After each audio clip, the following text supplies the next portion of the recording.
start with my volumizing whip to give us some volume and texture.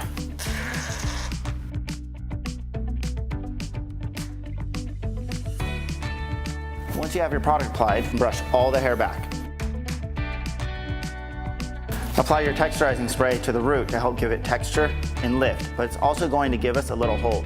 Do it when the hair is damp so you get the most control.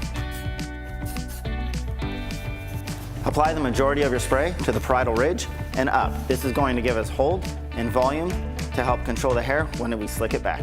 We're going to blow dry the hair up and back, really focusing on getting lift and volume at the root and making sure that we keep this top pushing up and over the parietal ridge. While your hair is still damp, go ahead and section off at your parietal ridge and clip this hair up and out of the way. Apply a quarter-size amount of gel wax to your palms, emulsify very well, and then use your fingertips and gently brush over from temple to just behind ear.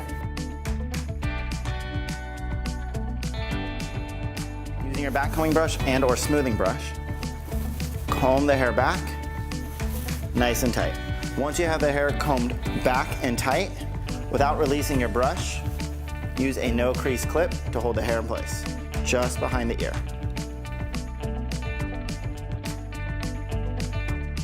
Once you have your gel wax applied and your pins in place, dry where you applied your gel wax so the hair does not shift or move. Apply a second clip if necessary to keep the hair a little bit tighter and out of the way. We're going to start working with the top and then working at the sides. It's nice to keep it tight while it cools down. That way your shape stays the entire time. Once you have your clips in, finish drying the rest of the look. So now you want to make sure that your clips stay nice and tight. Relocate them if you need to. And the next step to get your volume to stay in here, use a longer clip. Keep the hair up and then put the clip in while the hair is hot. Don't worry about it making a crease because we're going to take that out with our iron later. So I'm going to heat this hair up and then clip it so it stays up and out of the way. While the hair is hot, push it slightly forward and insert your clip. This is going to give us the separation and the parting that we want for the hair to lift and make its way back. Now that we have the hair up and out of the way, we're going to take a horizontal section and start working with our iron and our flat irons. Don't worry about your sections being clean or messy. The more textured and messier section is, the more textured the look is going to be. That means no curl will seamlessly fall together. Everything will fall disheveled, and that's the look that we're going for. Apply your working spray to your section. This is going to give it a nice texture and some nice hold so you can really pull it apart and build. Using a 1/2 inch iron, you want to work your waves different directions.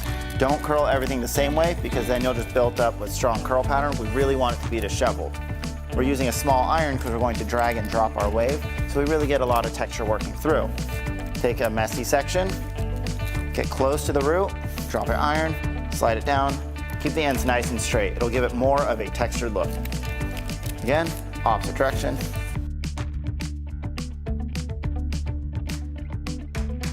We're going to mix our flat iron into our sectioning and into our look. Using two different tools creates two different waves, creates a bigger, fuller texture.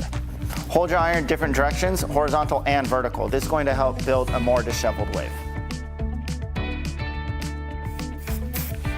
Now as you see, I'm only doing the working spray when I use my curling iron. That's because I want to have a more structured curl and a more disheveled wave. And this helps keep the look softer.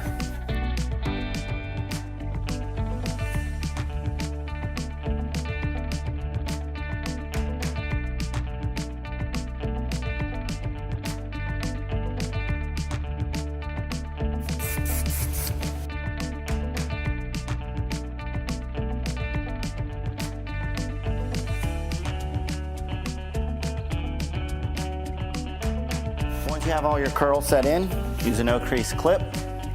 Move the hair up so it's away from your parting. Go ahead and remove your clips just above the ear. Once you have your clips in, we're going to be using our working spray. We're going to apply at our root area. And now we're going to diffuse the top where we have it clipped and sprayed to cool it down, and this is going to help lock in the volume. To lock in the style on the sides, I'm going to use just a touch more of gel wax, about a dime size. Emulsify it really well on my fingertips and apply it to just where I want that style to stay. To lock in your style, low heat, low air pressure, and brush the hair back.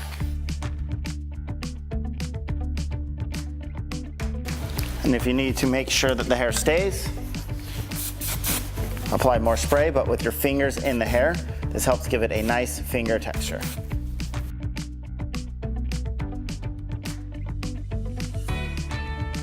Repin while you have your texture.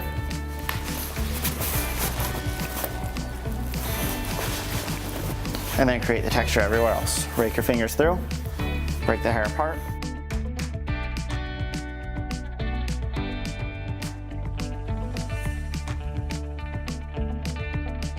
Slightly brush through.